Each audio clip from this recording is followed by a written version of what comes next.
Along a quiet Syracuse street, a slice of American history is marked by a small plaque.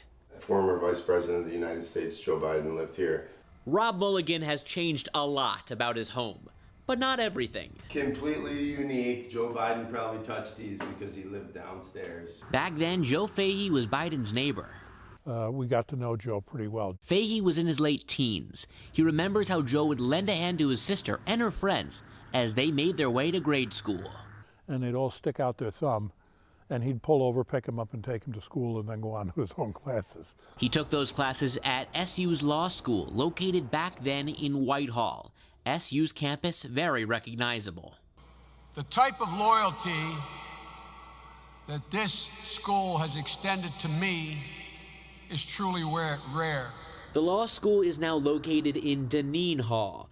Biden's yearbook photo still hanging up, just like classmate Deborah Goldman's. He was just a regular guy. And Gerald Houlihan's.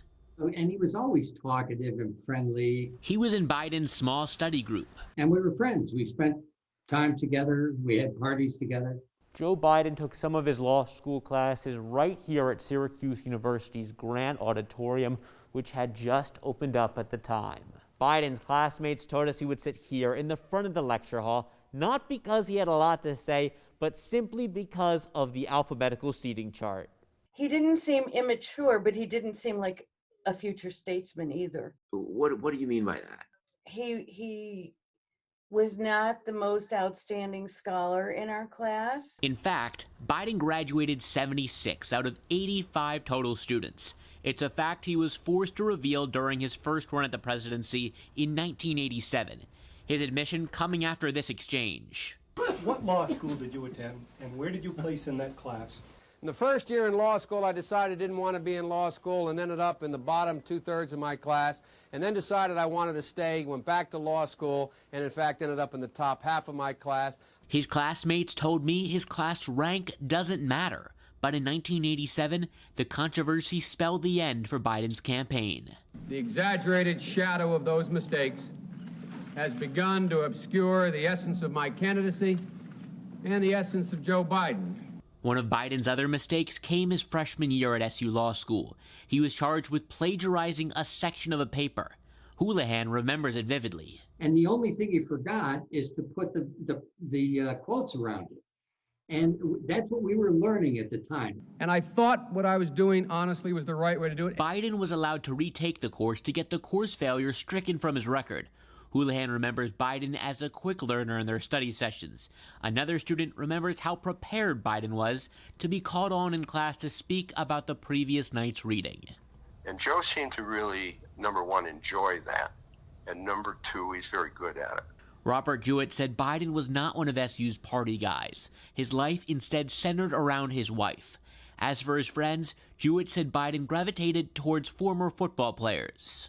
But the thing I really remember about him that was so striking is I used to say he's not an exclusive guy. He is an inclusive guy. Jewett said Joe always had his eye out for less popular students, inviting people to join his group as the library closed at night. Or he'd grab a hold of them and say, hey, come with us. We're going to go down to Marshall Street and have some pizza. And the fellow might say, no, I got to get home. And Joe would grab him by the elbow and say, come on, you're coming with us. Similar to how SU undergrads relish SU's social scene and sense of spirit, Jewett said he's heard Biden speak about his alma mater in a familiar way. He waxes poetic, and he is moved almost to tears sometimes talking about his experiences. I don't think so much the academic experiences, but the sense of a brotherhood. As of right now, Biden may be Syracuse's most famous alum, but he isn't uncontested as the alum most associated with the university. A presidential win could change that. And as for that plaque at 608 Stenard, I think maybe we'll have to do an update if he does win. Reporting in Syracuse, Ricky Sayer, Citrus TV News.